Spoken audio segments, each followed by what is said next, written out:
Good afternoon, everyone. Hello, hello. What a fantastic looking room. It is jam-packed. If you're coming in, there's a few seats available over here on this side, so please do come in, take a seat. You're in for an absolute treat. I'm just delighted to see so many people turning up for Austrian economics. You've made Austrian economics cool again, guys. Congratulations. So, yes, yeah, why not? Why not? Very cool. So this next session will take us back to the intellectual roots of Bitcoin, long before the white paper, before the internet, even before the computers. The Austrian School of Economics laid the philosophical and mathematical groundwork for what many of us now recognize as the foundation of sound money. Ideas around time preference, individual action, and decentralized value that resonate perfectly with Bitcoin. To walk us through that history, we've got our finest ATIQ mid-wit plebs. I'm sorry, I couldn't resist. We have the best and brightest minds in Bitcoin, some of the best writers, economists, authors. We have, of course, Safety Nimust, who is the economist, author, and Bitcoin educator, probably most famous still for the Bitcoin standard, although I know that fiat standard is trending more and more. We have Raheem. Was anyone here for Raheem's talk yesterday? Yes, yes, good, solid amount of hands. You know who he is. He's the CEO of DeedSats, of course. And we have Knut Svanholm, who is the author, educator, Bitcoin rockstar. You know who he is. Moderating this discussion is Dusan Matuska, who is the Bitcoin educator, miner, and co-founder of Amity Age. Please put your hands together and welcome them to the stage this afternoon for the history of the Austrian School of Economics.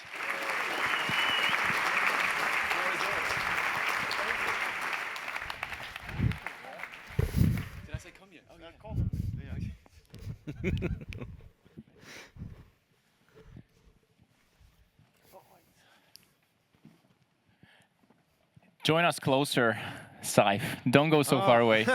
Don't be afraid of Rahim. Come on. Oh, okay, sorry. I thought you were going to sit here. No worries. Let me just... I mean, seeing these many people here, my historian teacher would sell a kidney to get this much of attention to talk about history. It's wonderful to have you guys here and discuss about a topic that's kind of close to us. I want to see you guys who was interested or who knew about Austrian economy before they got into Bitcoin. Raise your hand. Okay, maybe 30%. Lucky bastards. I mean, if I knew, I was studying economics and management for 5 years on school, never even once got Austrian economic mentioned. So I'm jealous of you guys that knew before Bitcoin. So today we have the legends here, and we're going to dive deep into how the history looked like.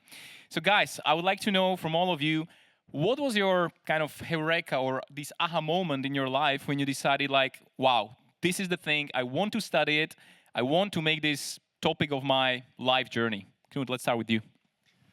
Here I have to credit Saifedean, of course. Like you're the one who sent me deeper down this rabbit hole, and I'm eternally grateful that you did that. Thank you, Saif. Thanks. Same. By the way, it's my 49th birthday today, and this is the best birthday present I could ever. Wow. Give it up for Knut.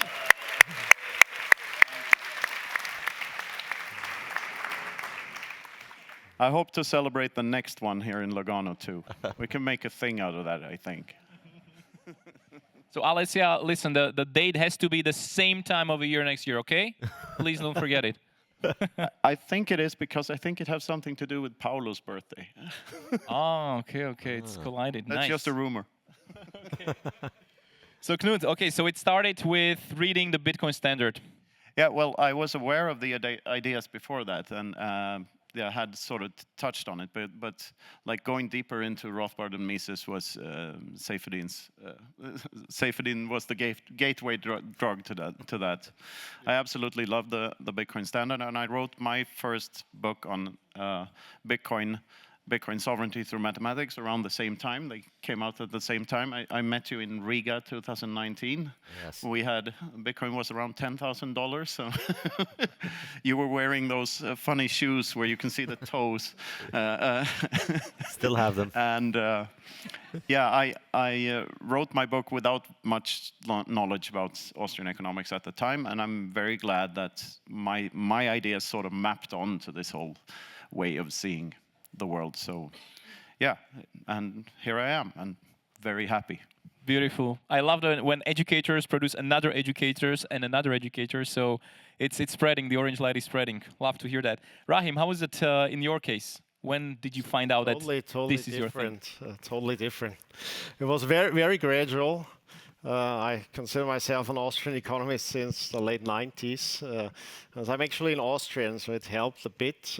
Not because Austrian economics was present in Austria, but the conspicuous absence of Austrian economics in Austria drew my attention when I learned about it in the US. Like you're like, where is the school? Show me the Yeah, school. Where is it exactly, physically? yes. Exactly. I was looking for that. When I didn't find it, I found it. Well, I've also came pretty early to Bitcoin, and it just tells you that I'm very slow. So been in Austrian economics for a long time, and it was a very gradual process. The same with Bitcoin. It's a gradual learning experience. Where you figure out that the map of the world and the world somehow start to match, but it's a discovery process. Beautiful, beautiful. Thank you for that. Saifuddin, how it was in your case? Well, first of all, let me just say, Knut, happy birthday, but it was also my birthday yesterday, and I'm 45th Damn! birthday. Wow. So we're both Scorpios. Right back at you, bro. And this Anybody is else's birthdays today or yesterday? The statistics work. Carmen. Perfect. Give it up for you as well. Yes. I mean, this is- Alessia, now you don't have any choice not to do it. Yes. Wow. There's nothing like Austrian economics to celebrate birthdays, honestly. So my story, I would say, it started when I was doing my PhD at Columbia University in New York in between 2004 and 2009. Around 2007 is when I took my comprehensive exam, and I had always had this idea that, you know, by the time you finish reading all of these economics books, you're going to actually understand what's going on in economics. But I did the exam, I passed, and I still felt like an idiot. Nothing made sense. And then the global financial crisis happened around 2007, 2008. And around that time, you know, I started initially reading Karl Popper. He led me to Hayek. He was my gateway drug to Hayek. And then Hayek led me to the good stuff, Mises and Rothbard, the hard hitting stuff. And I was reading that around 2008, 2009, and I was living in New York, you know, and the world was falling apart outside my apartment. And I'm sitting there and reading this. And I would say, you know, I think the key aha moment, I'll never forget this. I was in my apartment in New York, and I was reading this paper called The Austrian Theory of Money by Murray Rothbard. It's a short paper, 20, 30 pages or so. And in that paper, there's a moment where he discusses the key concept, which is that you don't need the money supply to increase. And that what distinguishes the Austrian school from other schools of economics is that they focus on the idea that money supply doesn't need to increase. In fact, if we could theoretically invent a form of money whose supply was capped and fixed and nobody could increase it, it would be the best money. And that moment truly blew my mind because everything made sense. I'd always had intuitively understood this. I'd always understood that inflation was wrong. But to just have this confirmation that I'm not crazy, that somebody else out there, a grown-up who writes books and sells the books, has just flat out saying it, a fixed supply money would be better. That was the moment that I would say, you know, I became completely converted. And since then, I spent a lot of time asking a lot of economists, why does the central bank increase the money supply? Why don't they just say, all right, this is all the money that's there, knock yourself out, do whatever you want. The value of the money is going to go up in time, of course, because you're limiting the supply. Why would that be a bad thing? And it's amazing. If you really want to get a blue screen in the face of a fiat economist, if you want to get them to just crash and stop operating, if you want to deactivate a fiat economist, just ask him this question. Why should the money supply increase? Why can't we just stick to the current money supply and not increase it? And it's amazing. It's like, you remember that movie Ali G, when he does stupid stunts to people and then films their reaction? Same thing you could do with economists. You could have an amazing documentary. Just go walking up to economists and asking them, why can't we just not increase the money supply? And they're going to continue to get that question more and more, because now more and more students in their colleges and classes are beginning to ask that question, thankfully, thanks to Bitcoin. Beautiful. I mean, let's write this question to our minds or notes, and let's ask it everywhere we can find. You already touched a couple of topics about the differences Austrian to the, let's say, regular Keynesian economists. But Rahim, let's go to the history with you. Why did the Austrian School of Economics emerged in the late 19th century, what they were advocating for and against with the current trend at the time?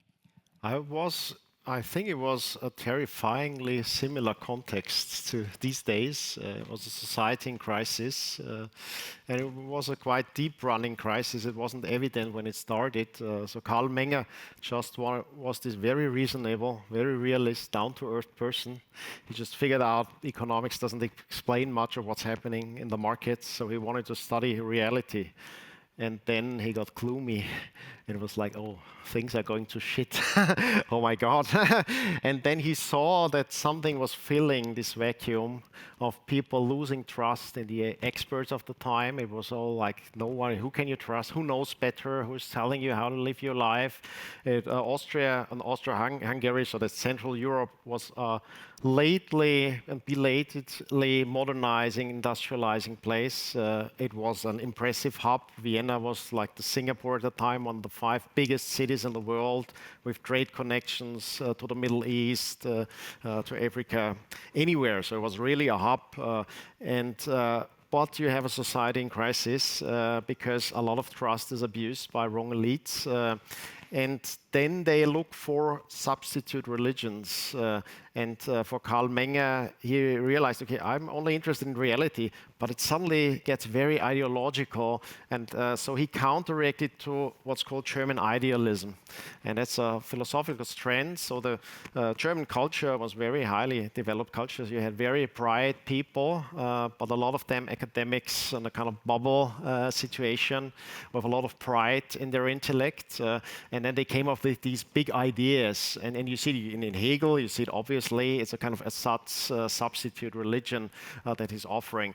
So just this striving to understand reality led Karl Menger into a clash with the historical school, which was basically German idealism expressed. As he said, oh, there is no theory, reason can't tell you anything, because there's no economics, there's no human beings, there is like Jewish economics, and there's German economics, and there's British economics, and you have to find it in the blood and the soil, the kind of, and there are no laws, so it's a kind of romantic reaction against reason, but it's actually, it was a reaction against the abuse of reason, and that like figuring out what reason can do and what it can't do, that I think was the context then where a lot of the early discourse happened in the Austrian school. And I think the peak of the Austrian school was the Mises Circle, which is really a private circle outside of academia, where just Mises invited the brightest people of his time. And it was not just economists, and that's the interesting thing. So it was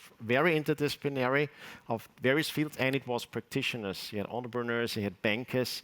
And you would expect that they discuss the daily politics or the ins and outs of business, but no, they discussed mainly epistemology, like the most abstract layer, because all about who can you trust, how can you know anything, what's reality like, and that's what these bright people were discussing from various angles and different angles. It's more like philosophical questions. It seemed very philosophical, but Mises was a very down-to-earth person as well, like Karl Menger. So he said, I'm not claiming anything about metaphysics. So that's for the philosophers. I'm not a philosopher. I'm interested in reality and in real human beings.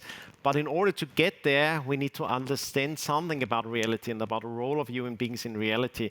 And then you have all these disagreeing epistemologies. It's like, where does the knowledge come from? Is it like an elite knowledge of an expert class?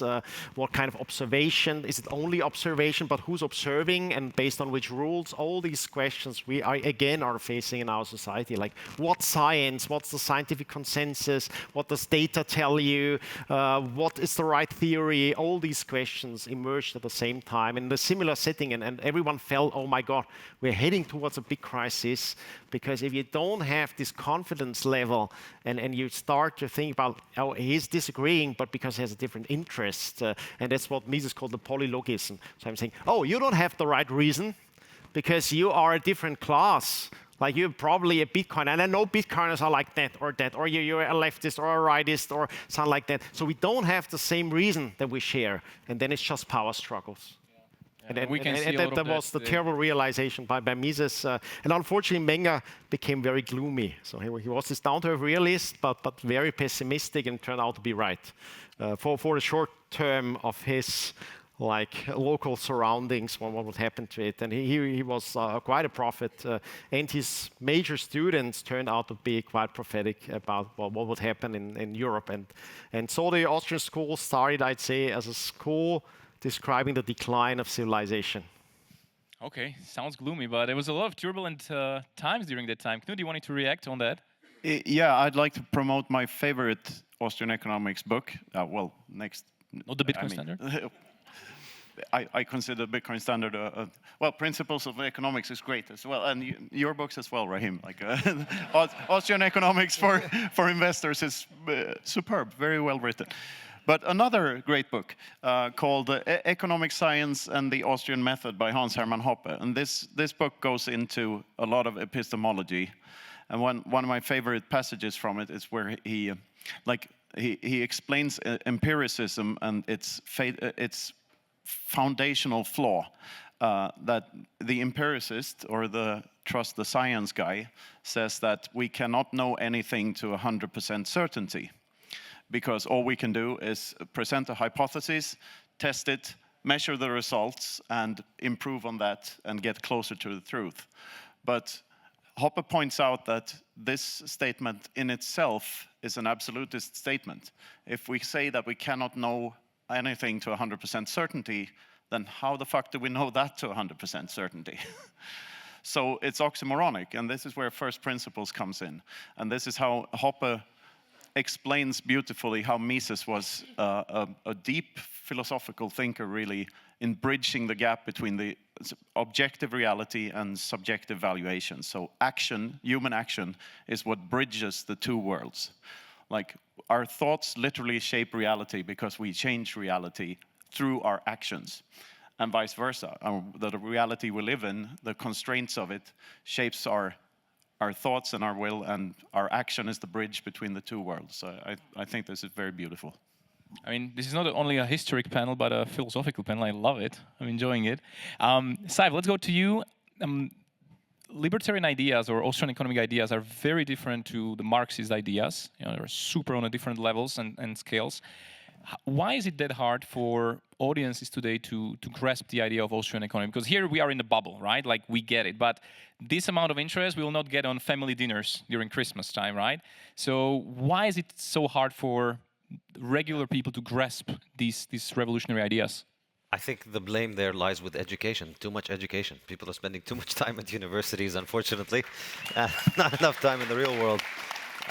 Ultimately, I think it's, the basics of Austrian economics, the idea that it is human action that shapes the world, I think is almost, it can appear to be trivial in its simplicity, but it's deeply profound. And the reason that people don't see the profundity of it, I think, is because education in general is fixated on collectivist ideas. It's shaped by collectivist ideas. And so whether it's nationalism or class or the religion, there are always these collectivist nouns, and the social scientist wants to ascribe agency to these collectivist nouns. So it's the religion that acts, it's the nation that acts, it's the class that acts. It's the working class versus the ruling class versus the capitalist class, or it's the Protestants versus the Catholics. There are always these collectivist ideas, and the very profound insight of the Austrian school is that it is ultimately individuals who act, because it is individuals who perceive the world, it's individuals who are the analytical unit. And so my case would be that it's simply far more accurate to understand reality as the outcome of the actions of individuals, because it's individuals who decide what to do, it's individuals who think, and then reality is shaped by them. And all of that comes ultimately from people's subjective valuations of reality. Ultimately, nothing has value. There is no economics, there is no trade, there is nothing unless people see value. And my favorite example of that is oil.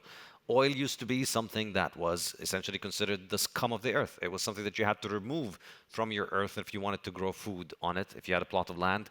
If you wanted to grow food, if you wanted to build on the land, you had to remove the oil. So it had negative value. But then humans figured out the idea in their mind that you could burn this and make engines do work. And then they started doing it, and that made oil valuable. And then oil became valuable. Then it went from having negative value to having positive value, even though chemically it remained the same. So what has changed here is human perception, human subjective valuation, and human action. It is what is changing things, even though the oil is still the same. So if you're able to understand this, I think it's a far more powerful way of analyzing the world, because ultimately everything is subjective. Everything is dependent on people's valuation. We could all be living in a world in which we see oil and we think of it as being negative, but then something switches in our brains first, where we figure out what we can do with this, and suddenly it becomes a positive economic good with positive economic value, which we use for very valuable things. Perfect, and I agree with that. It's a beautiful example that you brought in. During the time that you were studying Austrian economics, you spent hours and countless readings to really get into the ideas of the fathers of Austrian economics. Was there something that you didn't agree with, or that took you more time to grasp some ideas? Rahim, let's start with you. Well, there's obviously always disagreement. But the thing is that for most people, knowledge isn't really that important because we are seeking ideas usually to legitimize our interests, and everyone does that. If you really long for knowledge, then you seek disagreement, and then it's not like, oh, there once I disagreed. It's like, why did I agree that much? Like, was it boring, or because I want to learn something? So, and if everyone agrees, I try to disagree. And that was also the original approach of the Austrian school was quite different. And this is like two hearts in my breast.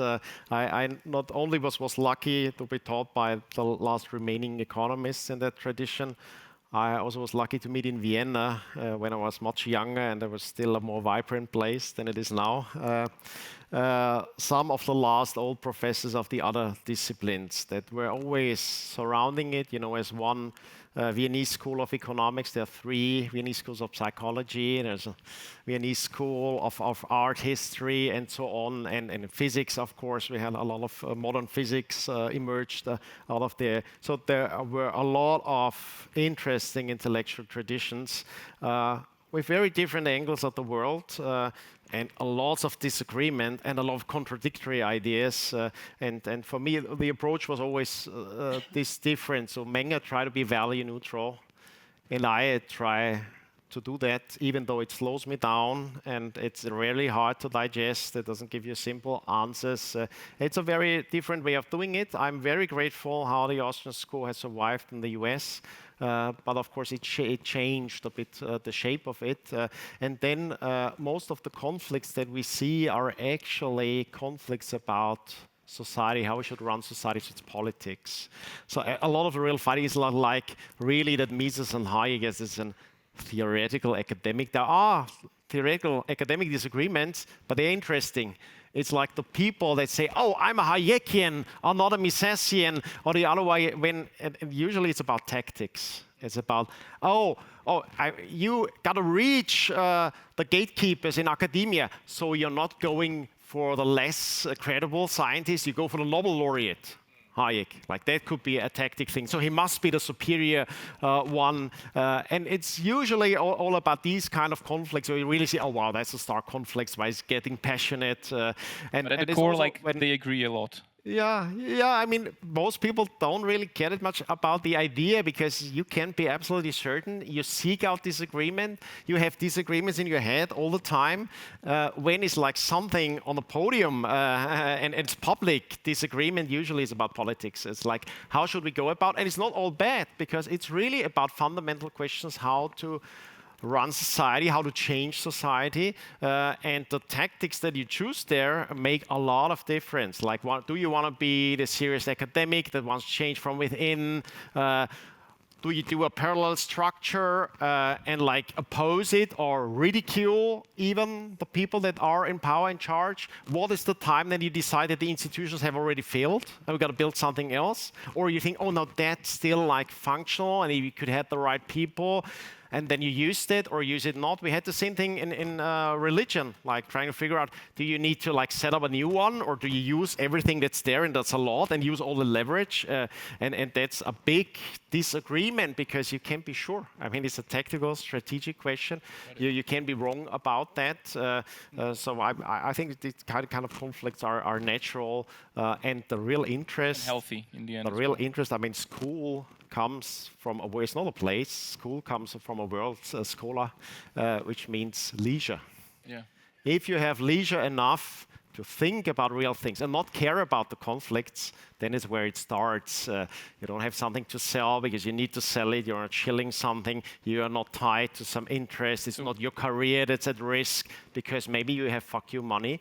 And that's ideally, a part- thanks to That's a Bitcoin, part of leisure. we're gonna have that more was leisure. the same thing in Austria. I mean, in Austria, that these bright people could gather together in a seminar and discuss epistemology, like entrepreneurs, because they had fuck you money, and it was like, okay, we have the leisure now. We have time to think about the world. We are not in a structure, and that's also how the Scottish Enlightenment started. It was all these tobacco merchants that started sitting at home and organizing all the Let's businesses. also hear. And they I didn't see go that you're on the passionate, ships Rahim. anymore. I think you're super passionate about it. Give an applause to Rahim. I want to give time to Knut and Saif to react on this as well, and maybe build up on Rahim's ideas of if there is something that you disagreed with over time, something maybe that clicked later on, maybe something that would help the audience see the Austrian economics and the history from a different angle. Yeah. First of all, like us sitting here having fuck you money, discussing epistemology, there's something to that, right? That's a beautiful leisure to have. Yeah. Anyway, when I first read Safe's book, he's bashing Milton Friedman a lot, and I thought, like, why is he bashing Friedman so much? Like, I like Friedman's, pen analogy and all of it. The Free to Choose series is great from the 70s, but there's a similar story with Hayek and the Cato Institute and them trying to these people trying to connect with politicians and get diplomacy points in political circles. They choose to promote the less controversial Austrian economist, which was Hayek rather than Rothbard. And I think these incentives to like skew to score points with the current leaders is like now now I totally agree with all the bashing Friedman points because like I went full Rothbard. Like it's only when you realize that we don't need the state at all that you really get it, because it's so simple. Like humans have two ways of resolving conflict. The only reason we have conflict is over scarce resources. We have two means to resolve them, and one is communication and one is violence. And this is what where Hoppe's argumentation ethics comes in, which I think is the most underrated idea of the last century, really. Because if I argue with someone, by the very act of arguing, I have shown through my action that I think communication is a better way to resolve conflict than aggression. So if you argue with the taxman and the taxman still takes your money, even though you came to an agreement sooner or later that taking money is wrong, then he's not an arguer anymore. He's not in the debate. He's a bully, and he's taking your stuff.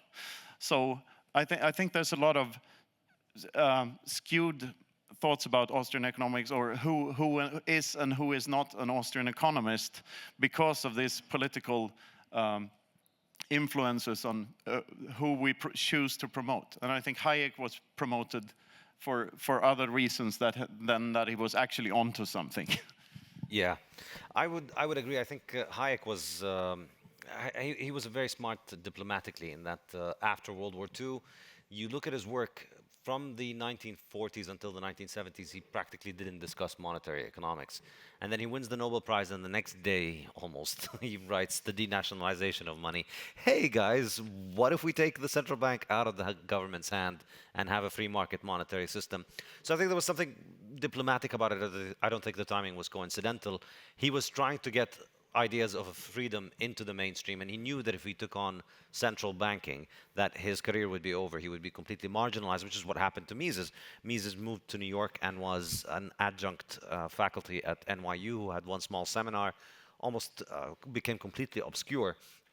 Hayek didn't do that. He became very famous. And, credit to him, it helped promote the ideas of Austrian economics. It's why a lot of us initially took him seriously because, oh, he's got a Nobel Prize back when, we used to respect those things and think that they meant anything. So you read him and then you take the pill and then you go down the path and you go to Rothbard and Mises and then you end up thinking the Nobel Prize is a scam, and then you start thinking Hayek is a socialist. But but we still thank him. When people say that we don't have open-mindedness, it's not true. We like socialists like Hayek, so we can accept their ideas. But in terms of so this is maybe the kind of the largest kind of disagreement within the Austrian school. On a personal level, I'd say I'm much closer to the Rothbard Hoppe branch than the Hayek branch in my understanding.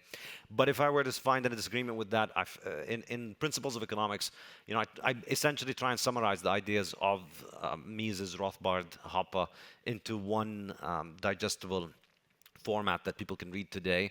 Generally, I stick to their ideas. If there's one thing that I introduce that is different, which is my treatment of the topic of interest, where I built on their understanding of interest, as in, the Austrian explanation of interest is unique within schools of economics in that it views interest rates as being a result of time preference. It's called the time preference theory of interest. And so this is the Austrian contribution to explain interest. And it explains why interest is predominant and why trying to ban interest, as many religious and political authorities have tried to do over time, is likely to be counterproductive. It's like trying to impose prices on anything. It's like trying to make something free when it's scarce. It's like trying to impose a minimum price or a maximum price on something.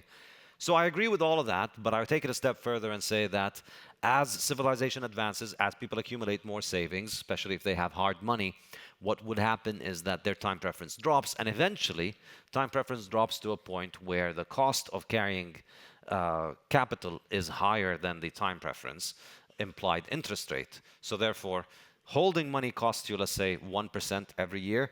But if your time preference drops to the point where the interest rate that you would accept is less than 1%, then you would be happy to lend your money out at 0%.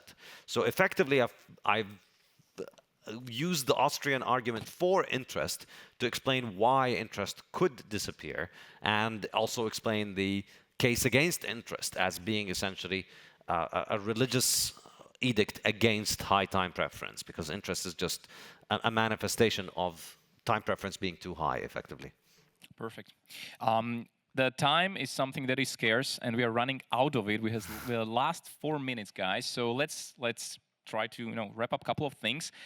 For our audience, again, we have a bunch of people here. Christmas are coming. You're gonna have discussions with your families at the dinner. So what are a couple of questions that our audience can kind of ponder upon while showering, driving home, that are kind of hard to grasp, need some more time of thinking to get deeper into Austrian economics, to maybe grasp some concepts that are harder? What would you advise us to think about when we get back? So as Rahim said, we'll have some leisure time and we can be thinking about those questions. What are the few of those? I'd go with the same question that my favorite. Why should the money supply increase? Just ask that and then let their imagination run wild and logically analyze every single response they give you. Okay, well then prices would drop. Okay, why is that a bad thing? Would it be bad if houses became cheaper? Would it be bad if people could afford more houses? Would it be bad if people could afford more food every year? They'll tell you, well, but then people won't spend money. Ask them. Or, well, your computer gets cheaper every year, and yet here you are, you own a computer, you own a phone. Phones today are a lot cheaper than they were 10 years ago. Yet 10 years ago you had a phone, and today the phone is a lot more expensive than it will be 10 years from now. And yet today you bought the phone. So people don't just buy things because their money is dropping in value. You can have so much fun with this. So make it your Christmas game. Beautiful. That could be a lovely family dinner during Christmas. Rahim, what would be your question that you would leave us with to either ask our family or ponder upon? I don't think I have a good answer. I'm pondering too many questions, and usually my advice is not to ponder too much on questions, certainly not at a family dinner. So I'm a very pragmatic, down-to-earth person here as well. I avoid to be a missionary where it doesn't do much good. So be the kind of person that someone would ask because he expects that you won't give a selfish answer by selling something, but you actually care about the person and you will answer according to their needs and their questions and their challenges. And I think that's the praxeological approach, like go from the reality and your real opportunity cost, not from the high ideas, because usually they are distraction, like pondering these high ideas. It's a niche interest. I love it. I do it all the time. But it wouldn't be my advice for a family dinner. I mean, that's a good one as well. Being compassionate, listening to people as well, and Yes. enjoying Christmas dinner as a Christmas Yes. dinner. Okay, Knut, what is your advice? Yeah, I'd like to ask the two questions, and these are also posted in Bitcoin: The Inverse of Clown World, my latest book. When humans practice doing things, do they usually get better or worse at the thing they're practicing? Better, right? The follow-up question that everyone should ask themselves is, so why aren't all prices falling forever? And if you denominate in Bitcoin, they are. So if you put on the Bitcoin goggles, you see the world for what it really is. That's beautiful. That's beautiful. Thank you.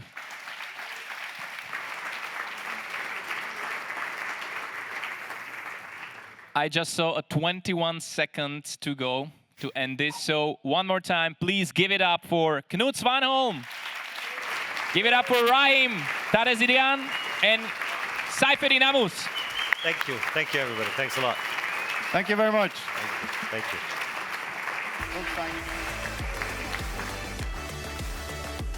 you. Thank you so much, gentlemen. Happy birthday, Jens Knut. I didn't know it was your birthday, man.